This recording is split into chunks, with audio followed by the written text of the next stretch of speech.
gangguan jiwa tetap. Gangguan jiwa. Gangguan jiwa. Narsis itu gangguan jiwa, apalagi depresi. Burnout itu ya bablasnya antara ke depresi. Oke. Iya. Jadi arahnya ke sana.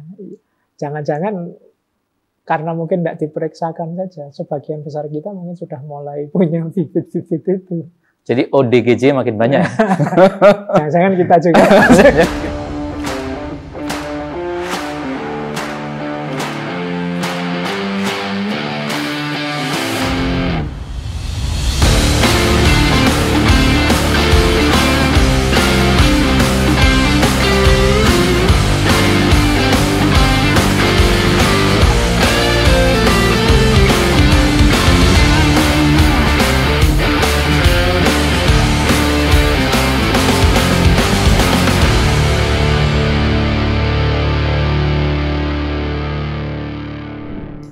Sahabat Bentara, kita akan melanjutkan obrolan dengan Kang Fahrudin Faiz, seorang filosof dari Universitas Islam Negeri Sunan Kalijaga, Yogyakarta. Kali ini kita akan ngobrol lebih jauh bagaimana caranya agar manusia dapat mengatasi berbagai problem dalam kehidupan nyata. Salah satunya dengan jalan filsafat. Nah, ini sesuatu yang menarik dan kita akan menggalinya dari pikiran-pikiran Kang Fahrudin Faiz.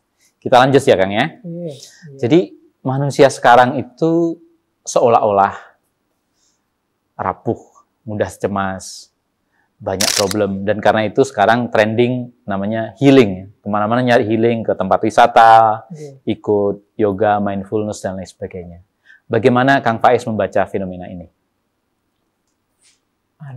Saya pakai teori ya. Iya, silahkan. Nah, kebetulan saya baru membaca bukunya filosof dari Korea Selatan. Namanya Byung-Chul Han. Kenapa sih manusia hari ini itu kesannya rapuh? Karena sebagian besar kita hari ini itu kelelahan. Istilahnya beliau burnout. Jadi kita itu hari ini alternatifnya 3 manusia hari ini. Kalau tidak burnout, ya depresi, atau yang ketiga narsis. Kenapa kita burnout? Karena hari ini informasi membanjir secara luar biasa. Kita tahu aneka ragam ideal dalam hidup. Bahwa yang terbaik begini, yang bagus itu begini, yang luar biasa itu begini. Dan kita semua ingin menuju ke sana. Apalagi terus ditambah motivator-motivator yang bilang, kita pasti bisa, kita pasti mampu, kita semua ingin ke sana pada akhirnya. Ternyata gagal. Ternyata tidak bisa. Hidup kita tidak seideal itu. Targetnya 10, kita baru nyampe 1, sudah menganggap. Kita ingin luar biasa, kita masih biasa-biasa saja, ternyata menuju ke sana sulit. Itu kita akhirnya kelelahan. Terlalu banyak idealisme, terlalu banyak ukuran standar-standar hebat yang kita tidak mampu mencapainya setiap hari. Jadi, terus kita kelelahan. Kelelahan ini biasanya terus buahnya adalah depresi. Dikebalikannya kalau sukses, ini kan tadi ideal-ideal, ternyata sukses, kita kan tidak jadi kelelahan. Biasanya kemudian yang muncul apa? Narsis. Kita pamerkan kemana-mana. Bukan karena apa-apa sih, kita ingin validasi orang lain. Kita ingin pengakuan orang lain bahwa, loh, ternyata aku benar sudah sukses, aku benar sudah hebat, aku benar sudah mencapai ini, mencapai itu. Dan itu kita tidak percaya sebelum dijempoli orang, sebelum dikomen orang. Jadi ini yang membuat kemudian hidup ini jadi melelahkan sekali. Kita menunggu validitas orang, kalau tidak begitu kita stres, depresi karena target-target kita tidak tercapai, kita lelah luar biasa tiap hari. Makanya terus jadi orang lelah kan wajarnya, gampang tersinggung, gampang marah, baperan, terus kayak tadi pingin healing, terus pingin pingin nyari momen. Kalau ada yang bilang, yuk me time, yuk kita seneng, rasanya me time itu kayak dapat surga kita, kayak gini. Jadi kita hari ini ada di situasi itu. Jadi diawali dari suasana keterbukaan apa saja, informasi-informasi masuk semua ke kita, tiap hari kita dipameri ini, dipameri itu. mungkin orang-orang pintar menunjukkan ini yang baik, para ulama, para penceramah bilang kita harus begini, kita harus begitu, dan kita semua menuju ke sana. Ketika tidak nyampe, kita kelelahan, terus depresi. Ketika nyampe, kita ingin validasi dari orang lain, terus kita narsis. Dan tiga-tiganya ini kan termasuk kalau berlebihan jadi gangguan kejiwaan. Narsis disorder, atau depresi, atau burnout yang kelelahan. Itulah yang membuat kemudian rasanya, ya orang sekarang ini kok ya gampang marah, kok ya sensitif, kok ya kayak tadi loh, pingin healing, terus rasanya barang mewah bisa jalan-jalan, rasanya barang mewah bisa hidup santai, dan lain sebagainya. Agak berbeda dengan dulu. Nah, itu pertanyaannya, apakah situasi sekarang itu khas ya, khas yang berlangsung saat ini, atau sebetulnya problem yang sama juga ada pada zaman dulu? Tentu saja setiap zaman ada problemnya sendiri. Yang problem yang digambarkan tadi mungkin khas era ini. Nah, kalau problem abad tengah ya punya problemnya sendiri kan, misalnya bagaimana dominasi otoritas yang menekan mereka. Mungkin orang modern juga punya problemnya sendiri. Mungkin peradaban yang positivistik sehingga ada kekeringan spiritual dan lain sebagainya. Setiap zaman ada problemnya sendiri. Kebetulan zaman kita ini kita mengalami problem ini, problem kelelahan. Sehingga terus hidup ini rasanya berat sekali, sulit sekali ditanggungkan. Jadi tidak harus iri dengan masa lalu punya problemnya sendiri. Masa kini kita juga punya masalahnya sendiri. Wong sejak zaman Nabi Adam juga ada masalah. Kobil Habil juga sampai bunuh-bunuhan itu kan nggak ada masalah. Itu pencirinya manusia. Jadi masalah itu nggak akan hilang. Iya, karena wajar saja sih kita diselimuti masalah. Kalau diselimuti wijen undi-undi kita. Iya.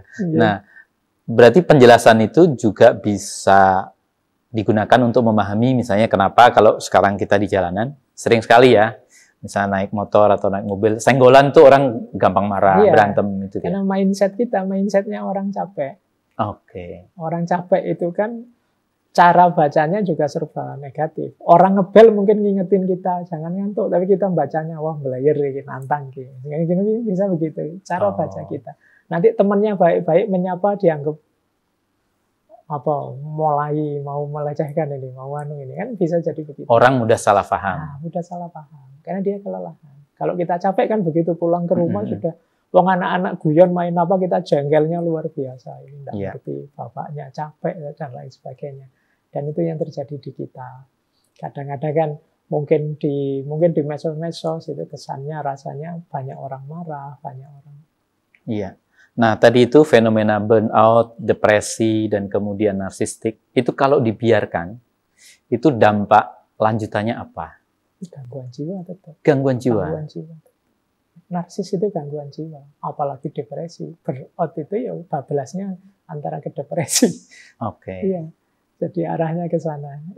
Jangan-jangan karena mungkin tidak diperiksakan saja, sebagian besar kita mungkin sudah mulai punya bibit-bibit itu. Jadi ODGJ makin banyak.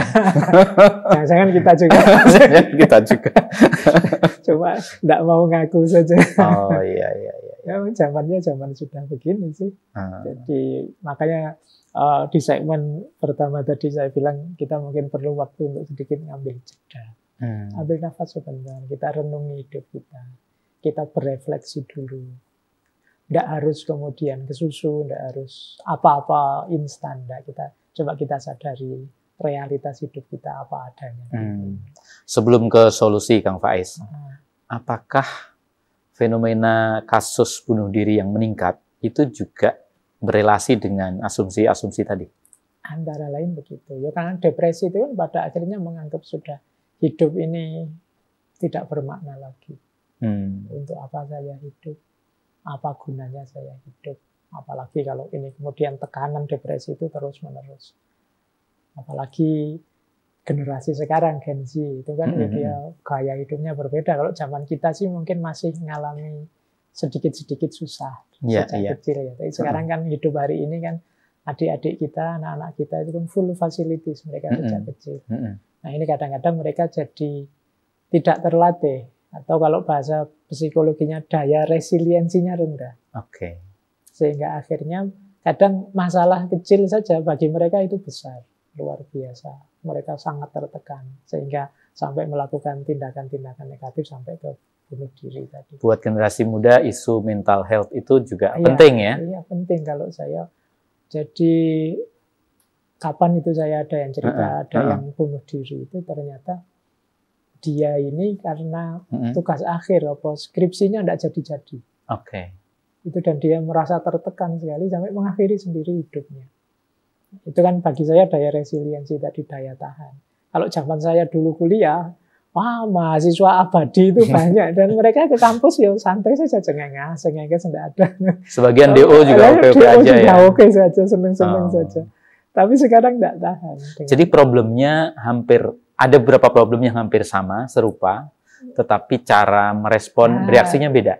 Iya, jadi mentalnya, daya tahan mentalnya, daya resiliensinya yang beda mungkin karena ya itu tadi kan kalau misalnya ya saya kasih itu sederhana, zaman saya dulu tidak ada listrik, kalau mau ada lampu mompa dulu, anak sekarang tinggal ngedek. Dulu kalau mau mandi harus nimba dulu, sekarang ya tinggal nyalain saja, itu apa-apa mudah.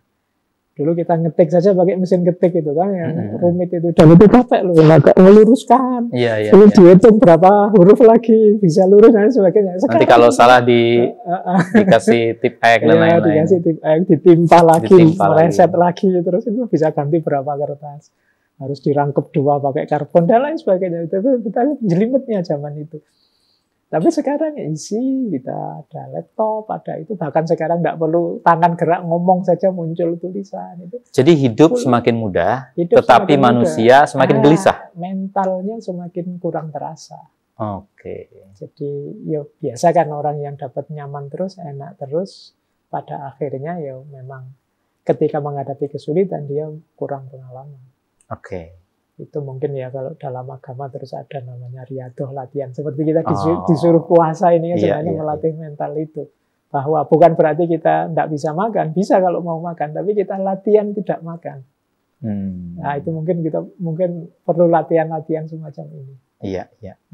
Nah salah satu fenomena kehidupan yang membedakan sekarang dengan zaman dulu adalah teknologi informasi ya. Terutama sekarang bentuknya media sosial. Dengan teknologi informasi berbasis internet, dengan media sosial, kita bisa terkoneksi dengan dunia global seketika, 24 jam, lintas negara, lintas wilayah. Tetapi ternyata yang kita dapat itu nggak hanya sesuatu yang positif, yang negatif-negatif juga banyak yang kita dapat. Gimana Kang Faiz melihat ini? Ya, semua teknologi pasti ada efek negatifnya. Oke. Begitu mobil diciptakan, saat itu juga terciptakan kecelakaan mobil. Oke. Ya kan? Begitu pisau diciptakan, ya saat itu juga akan muncul peristiwa tangan terpotong, orang tertusuk. Jadi memang akan selalu begitu. Di balik setiap teknologi mesti ada dampak negatifnya. Cuma kan tidak bisa kemudian, sudahlah tidak usah teknologi saja, kan tidak mungkin begitu. Jadi peradaban tidak mungkin kita seret balik ke belakang. Nah, berarti kuncinya ada di manusianya. Jadi mari kita pastikan kita lah tetap yang mengontrol teknologi itu. Kita yang mengendalikannya, bukan terbalik. Iya. Ya, kita kan belakangan sering rasanya kok kita ya yang dikendalikan oleh teknologi kita. Kalau bisa ya tetap kita lah aktornya yang mengendalikan teknologi ini, sehingga kita bisa mengarahkannya untuk yang manfaat. Oke. Jadi mungkin akan selalu ada yang negatif, tapi semoga bukan corak dominannya. Iya. Kalau menurut Kang Faiz, apa sih yang paling negatif dari media sosial itu? Tentu saja ada, sebenarnya mungkin disebut paling juga beda-beda. Ada beberapa ya? Jadi nanti mungkin di orang tertentu yang paling negatif ini, di orang yang lain apa. Tapi yang jelas, yang kalau bahasa agama ya, ada istilah lahwunnya. Jadi melalaikannya. Itu kadang-kadang ya. Kita lalai gara-gara terlalu asik scroll yang tidak penting. Jadi sebenarnya kalau kita manfaatkan untuk hal yang berguna, manfaatnya banyak. Cuma sering aktivitas kita itu hanya nyari senangnya saja. Jadi kesenangan berteknologi, bukan kemanfaatannya. Bukan berarti tidak boleh menikmati, tapi tentu saja yang kita utamakan memanfaatkannya. Karena pada akhirnya terus muncul gejala, ini belakangan mulai dibahas oleh para filosof, yaitu kecanduan. Kecanduan. Ya, kalau sudah kecanduan itu mesti efeknya jadi negatif. Ada keterikatan kuat kita di situ. Kalau sudah kecanduan, ya berarti dia akan berbalik jadi yang mengontrol kita tadi. Oke. Nah, kalau sudah begitu ya ini akhirnya yang harusnya teknologi meningkat, kualitas hidup kita meningkat, akhirnya yang terjadi tidak begitu. Teknologinya meningkat, kualitas hidup kita tambah terpuruk, mungkin malah tambah dalam. Adanya misalnya untuk mahasiswa ada chat GPT, itu bagi saya fasilitas luar biasa untuk belajar. Tapi begitu salah penggunaan, ya pada akhirnya apalagi terus ketergantungan, ya yang pinter mesinnya. Oke. Jadi manusia menjadi objek ya? Ya, manusia jadi objeknya sekarang. Kita tidak memanfaatkan itu, tapi kita justru disetir, dipergunakan oleh itu. Jangan-jangan bahkan sekarang kita ngaji pun yang lebih sering ngaji HP kita. Kitanya tidak pernah ngaji, HP-nya ngaji terus orangnya santai. Ya sekarang berdoa juga di medsos kan. Kita berdoa kan, apa-apa kan sekarang kita diwakilkan ke medsos. Seolah-olah membayangkan Tuhan ini ngelihat akun-akun Instagram atau Twitter. Mungkin kadang-kadang kalau ada saudara apa teman tidak ada kan kita doanya panjang sekali tapi copy paste. Kita baca saja tidak. Itu copy dari teman kita panjang kita kirimkan innalillahi Allahumma firlahu panjang itu. Kita tidak baca itu, kita cuma copy paste terus kita tempelkan di WA kita. Berarti kita sendiri nggak mendoakan sih, kita cuma copy paste doanya. Fenomena gini mulai menggejala dan banyak. Sebenarnya ya unik saja sih, tapi jangan sampai yang lahwun tadi, yang sekedar main-main, sekedar senang-senang saja tanpa ada manfaatnya, jadi porsi dominannya. Kalau diibaratkan makan, menu utamanya semoga jangan itu. Kalau sekedar cemilannya sih monggo saja sih, ya memang itu diantaranya ada hiburannya, ada asik-asiknya, kita nikmati.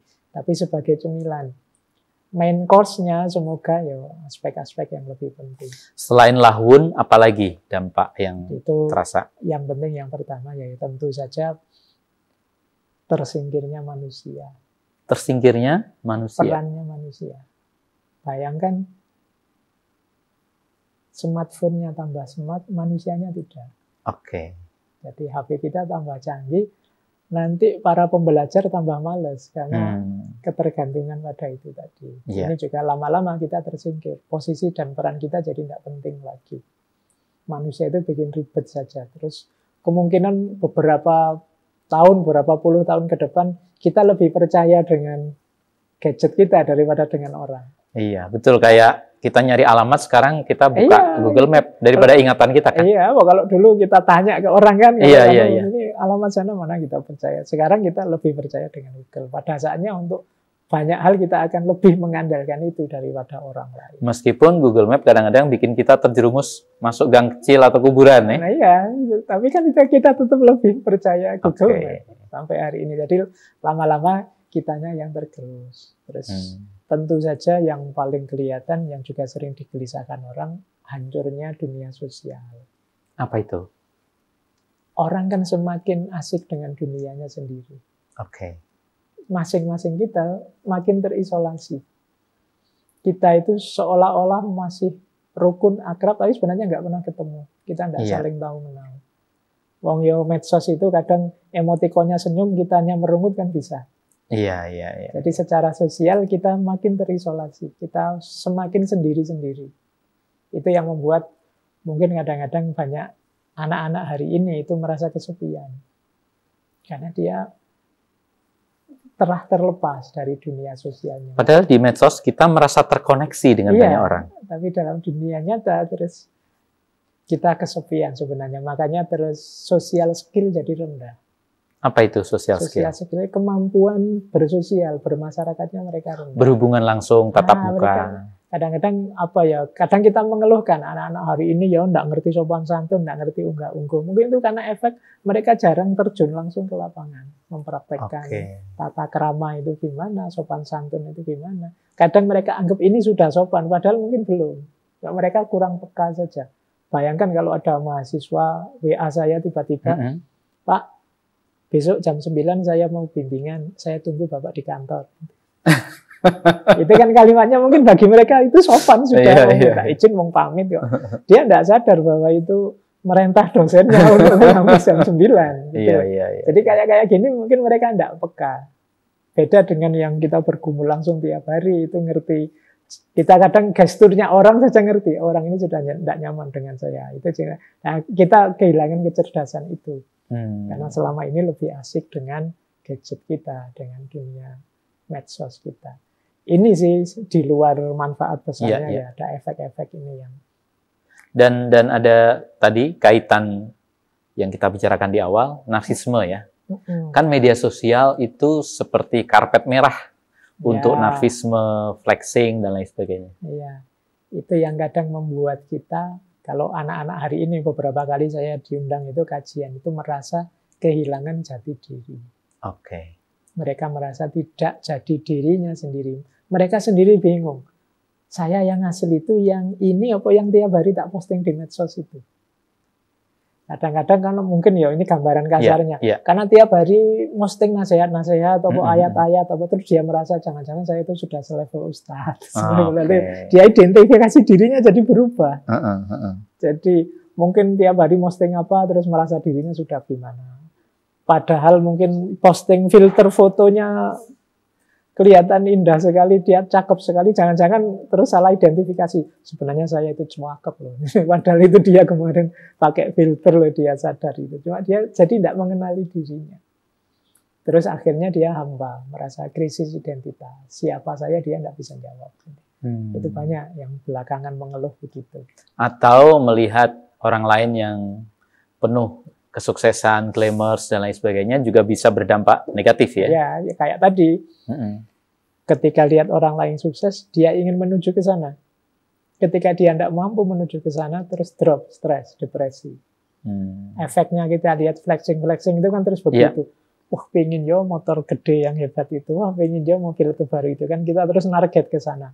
Setelah sekian lama tidak nyampe kan kita terus stres, depresi. Berarti saya tidak mampu, berarti saya tidak bisa, berarti saya itu orang tidak level, orang rendah. Ya, yang kayak gini banyak sekarang. Nah, kita kan sudah mengidentifikasi beberapa problem kehidupan zaman sekarang ya. Coba kita masuk, kira-kira apa yang bisa dilakukan manusia zaman sekarang untuk mengatasi masalah-masalah itu? Iya sih, ini seperti tadi yang saya bilang ya, mungkin pertama-tama, yuk ambil jeda sebentar. Kalau bahasanya mobil itu, yuk direm dulu sebentar. Kita ini terlalu banyak ngegas kemarin ini, terlalu banyak melaju. Kita di pikiran kita progres. Kita rem sebentar. Kita ambil jeda waktu untuk refleksi. Ayo kita renungi hidup kita. Apa yang harusnya sudah saya capai, belum saya capai. Kenapa kok belum saya capai? Atau apa yang salah dari yang kemarin saya lakukan? Atau aku ini tujuanku kemana sih sebenarnya? Kok orang lain ke utara ikut ke utara, orang lain ke selatan ikut ke selatan. Ini menurut saya yang penting pertama ini. Mungkin bahasa sederhananya kalau di psikologi itu ada istilah self-awareness. Jadi kita sadari diri kita, titik lemah, titik lebihnya di mana, yang sudah dicapai, yang belum, yang harus dicapai di mana. Ini kunci pertama kalau saya ini. Tanpa ada ini, sulit kita nanti melakukan perbaikan. Jadi kalau kita tidak bisa mengenali siapa kita ini sebenarnya ingin apa, tujuannya apa, ya kita tidak bisa ngukur kita ini sudah on the right track atau tidak. Jadi, kalau dalam Jawa itu ada sangkan paraning dumadi ya itu ya. Jadi kita ini apa? Karena sekarang banyak yang hidup, sebagian besar anak muda kalau ketemu saya, kalau ditanya cita-cita, jawabannya biasanya ala Pak dijalani saja, mengalir saja. Itu sebagian besar jawabnya begitu. Nah, kalau kita mengalir saja kan kita tidak tahu ini aliran ini kemana, maumu apa, tujuanmu apa. Nah, kalau kita tidak hidup, tidak punya tujuan, apa bisa kita mengklaim sudah sukses apa belum, gagal apa tidak. Lo nggak punya tujuan. Kalau punya tujuan kan tujuannya A. Kalau nggak nyampe di A berarti gagal. Kalau nyampe di A berarti sukses kan itu. Tapi kalau kita nggak punya tujuan, gimana kita menilai hidup kita? Jadi cuma untuk ngerti ini perlu jeda sebentar tadi. Mauku itu apa? Tujuanku kemana? Targetku apa? Nah itu, ini bagi saya kunci hari ini. Ya. Tadi kan kita bicara filsafat di sesi yang pertama ya. Nah, apakah metode berpikir ala filsafat itu juga bagus untuk dimanfaatkan mencari solusi menghadapi problem-problem sekarang? Ya, sekarang filosof-filosof kontemporer itu bahasnya itu tema-tema itu semua. Jadi tadi saya sebut yang Korea Selatan, Byung Chul Han, nanti ada filosof Muslim itu kontemporer, dia pakai istilah post-normal society. Jadi sekarang itu kita ini era post-normal. Jadi bukan era, kita kan pakai istilah new normal kemarin. Ini sebenarnya post-normal. Post-normal itu berarti ini era yang sudah melampaui normal. Kita era tidak normal lagi sudah. Nah itu ada filosof. Jadi ada banyak filosof yang bahas itu. Ya karena sampai era kapanpun akan selalu ada gagasan baru, pikiran baru. Kalau dari ranah filsafat. Karena filsafat itu kan hakikatnya merenungi hidup. Nah, ya sepanjang ajakan berpikir tadi ya. Iya, jadi orang akan selalu ada gagasan baru. Jadi filosof-filosof baru dengan problem-problem barunya. Tentang apa saja tadi. Nah, salah satu tadi kan menyebutkan post normal ya. Itu kira-kira apa saran dia agar manusia bisa menjadi manusia yang yang bahagia, yang bisa mengatasi masalah sekarang apa? Ya tentu saja. Pertama, penerimaan. Bahasa agamanya ridho. Penerimaan itu kita akui ya, sekarang kita lagi kacau. Ini penting. Kayak orang sakit itu ngaku ya kita sakit. Karena orang kalau tidak menerima dirinya sakit, ya tidak akan mau berobat. Jadi kita sadari ini. Rumus pertama. Yang kedua, keterbukaan. Jadi keterbukaan, jangan tertutup. Ayo kita buka diri kita. Mungkin ada banyak masukan, ada banyak alternatif jawaban. Belajar secara lebih luas. Ini kunci kedua. Jadi untuk menghadapi post normal ini. Yang ketiga, siapkan mental untuk sukses maupun gagal. Jadi karena hidup ini komponennya itu. Tidak mungkin kita sukses terus, tidak mungkin ada orang senang terus, tidak ada. Mesti ada sukses, ada gagal, ada senang, ada susah. Dan kalau ingin mental kita tetap sehat, kita siap dua-duanya. Itu akan lebih nyaman, lebih menyehatkan kita. Dan yang terakhir, ya lebih penting seperti tadi ya, kita punya makna hidup. Jadi banyak di antara kita yang makna hidupnya tidak punya, atau punya makna hidup yang negatif. Maka akan lebih menyehatkan kita kalau punya makna hidup yang positif. Makna hidup yang negatif itu kayak orang yang berpikirnya negatif saja. Suudzon saja. Yang jelek-jelek saja yang dipertimbangkan. Nah, ini bisa membahayakan hidup kita. Karena orang yang mindsetnya negatif, bahkan mendapat kelimpahan pun akan dia baca secara negatif. Uangnya banyak pun dia membacanya, alah cuma segini, tidak sebanyak yang 200 triliun itu. Dia akan membaca begitu. Tapi kalau mindsetnya positif, mendapat sedikit pun dia sudah bisa bersyukur. Nah, ini jadi kunci. Dan terakhir ya karena beliau ini filosof Muslim ya ada unsur syukur dan sabar. Syukur itu kalau sedang senang, menang. Sabar itu kalau sedang susah, kalah. Ini kualitas dua ini kalau kita miliki, hidup kita lebih tenang. Meskipun menghadapi zaman yang edan, zaman yang tadi post normal tadi. Ini sih salah satu contoh ilustrasi tawarannya seorang filosof. Nah, nyambung yang terakhir tadi, apakah memungkinkan kita mengaktualisasikan lagi ajaran-ajaran agama ya? Misalnya dalam ini ajaran Islam untuk menjadi pedoman kita mengatasi soal-soal sekarang? Ya, tentu saja. Tinggal cara kita membaca. Jadi cara membaca kalau istilahnya filosof ahli tafsir itu, Abu Zaid. Dia pakai istilah qiraah muntijah.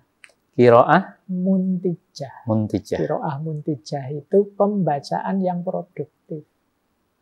Pembacaan produktif itu yang kita memahami makna-makna tidak sekedar berhenti di tulisan, di kitab, yang nanti dikoleksi di perpustakaan. Tapi makna-makna yang bisa kita aktualkan. Mungkin ada, kalau Pak Gures pakai istilah membumikan Al-Quran. Yeah. Atau pembacaan kontekstual yang semacam itu. Yeah. Jadi kita memahami ajaran agama itu sebagai bekal untuk kita bumikan, untuk kita terapkan. Tidak sekedar dogma yang kita museumkan. Jadi dimuseumkan itu dikagumi, tapi kan tidak dipakai untuk hidup sehari-hari. Dengan cara begitu, maka ajaran agama menjadi lebih relevan. Lebih relevan. Kalau bahasa kita, soleh likuli zaman wa makan. Ya, akan selalu relevan di situ. Tapi untuk melakukan ini tidak kemudian dibaca, dibiarkan begitu saja. Perlu ada proses pembumiannya, kontekstualisasinya. Terus bagaimana dengan kelompok-kelompok yang menggunakan agama justru untuk membenci kelompok lain yang berbeda, bahkan memicu konflik, kekerasan, sehingga muncul kasus-kasus intoleransi dan lain sebagainya. Itu kegagalan apa sehingga mereka melahirkan ideologi kayak gitu? Oke, ini kalau pakai Imam Ghazali, mereka ini sadar tujuan tapi lupa proses. Sadar tujuan, lupa proses. Jadi apa ya? Ya mungkin tujuannya baik, tapi caranya negatif. Atau sebaliknya, sadar proses, lupa tujuan. Caranya baik, misalnya pakai dalil lewat agama, tapi tujuannya negatif. Untuk menghancurkan musuh, untuk dapat keuntungan material banyak, dan lain sebagainya. Kalau dalam agama, dua-duanya harus positif. Caranya ya harus baik, tujuannya harus baik. Robin Hood itu bagus, ingin bantu orang miskin, tapi caranya jelek, dia mencuri. Nah, sama seperti tadi,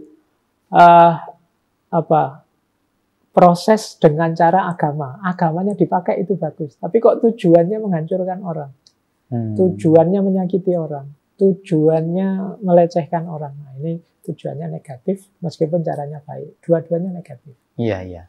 Dalam konteks mencari solusi, dulu Presiden Amerika John F. Kennedy itu pernah bilang, ketika politik bikin kehidupan kotor, maka seni, sastra yang akan membersihkannya.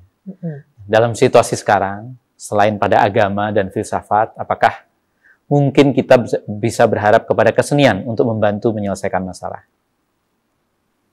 Seni bisa, karena seni lebih universal ya. Cuma saya ambil sudut yang berbeda ya. Ada filosof namanya Arthur Schopenhauer. Dia bilang begini, di antara katarsis, di antara jalan keluar kita menghadapi tekanan mental, kesedihan, penderitaan hidup, itu ada 3. Ya. Yang pertama estetik, yang kedua etik, yang ketiga asketis. Oke ya. Yang pertama estetik, seni. Oke. Seni itu bisa jadi katarsis yang luar biasa. Seni itu bisa menyeimbangkan hidup. Seni itu bisa jadi jalan kita meminimalisir rasa sakit, penderitaan, depresi, dan lain sebagainya tadi.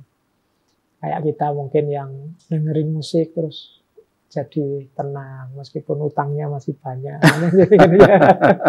Tapi kan terus jadi nyaman, jadi enak. Utangnya nggak berkurang ya, tapi hatinya senang. Sampai yang senang lukis. Nah, waktu ngelukis kan itu mengalami katarsis, meskipun ya utangnya tetap, problemnya masih ada.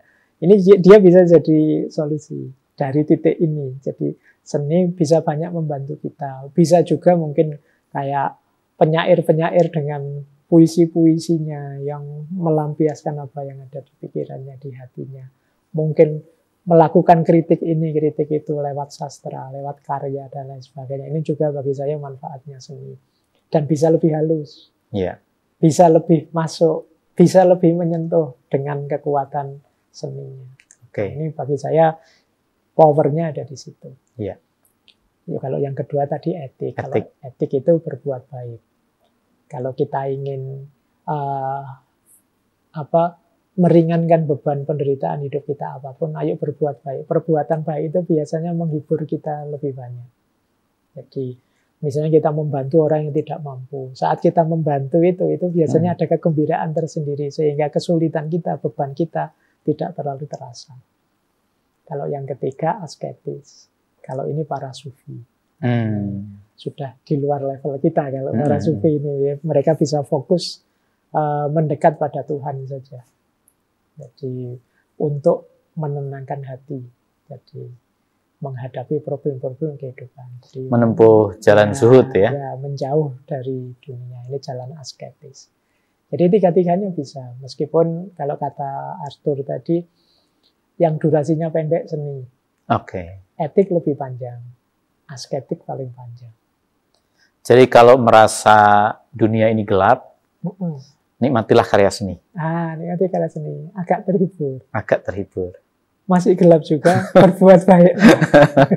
Masih gelap juga, nyepi, mendekatkan diri pada Tuhan. Oke. Nah, dengan metode tadi itu artinya manusia zaman sekarang masih mungkin ya menemukan kebahagiaan. Ya, masih akan selalu mungkin. Jadi mungkin kita meresepsi situasi hari ini sebagai gelap, tapi segelap apapun situasi, kita masih bisa membuat diri kita jadi cahaya. Oke. Jadi kita sendiri yang terang. Semoga terang kita bisa membantu sedikit terhadap kegelapan di sekeliling kita. Caranya dengan tadi ya, dengan ilmu, dengan berpikir, dengan wawasan-wawasan kita, kebermaknaan hidup kita, itu saja. Dan salah satu diksi yang juga sering disebut Kang Faiz itu soal cinta ya, selain bahagia. Bagaimana kita mengembangkan cinta yang membahagiakan di tengah situasi sekarang yang mungkin tidak selamanya menyenangkan ya? Sebenarnya cinta itu relasi yang paling ideal terhadap apapun. Jadi orang sering salah paham terhadap cinta. Kalau saya mencintai berarti saya pasif, saya takluk, saya pasrah. Padahal tidak begitu, karena cinta itu, orientasi orang yang mencintai itu adalah memberikan yang terbaik pada yang dicintai. Jadi kalau misalnya kamu kok ngeritik terus, berarti kamu benci. Ya enggak. Saya ngeritik itu bisa saja karena saya sangat cinta, makanya saya kritik. Kalau saya cuek berarti saya enggak peduli. Jadi cinta itu relasi paling ideal terhadap apapun. Bahkan terhadap orang yang kita benci. Jadi kalau relasinya relasi cinta, kita ingin agar keburukan dia itu bisa terminimalisir. Jadi orang mencinta itu tidak selalu kemudian patuh pasrah. Orang tua kita sangat cinta pada kita, maka kadang-kadang nyubit juga, kadang-kadang ngomongnya nyelekit juga. Dalam rangka apa? Biar kita jadi versi terbaik diri kita. Nah, itu cinta. Maka bagi saya akan ideal kalau kita bisa merumuskan relasi kita dengan apapun itu dengan kode cinta. Kita cinta pada sahabat kita cinta pada sekolah kita cinta pada negara kita cinta. Nah, ketika relasinya cinta, maka yang ada di pikiran kita adalah apa yang terbaik yang bisa aku berikan. Jadi cinta itu tidak egois.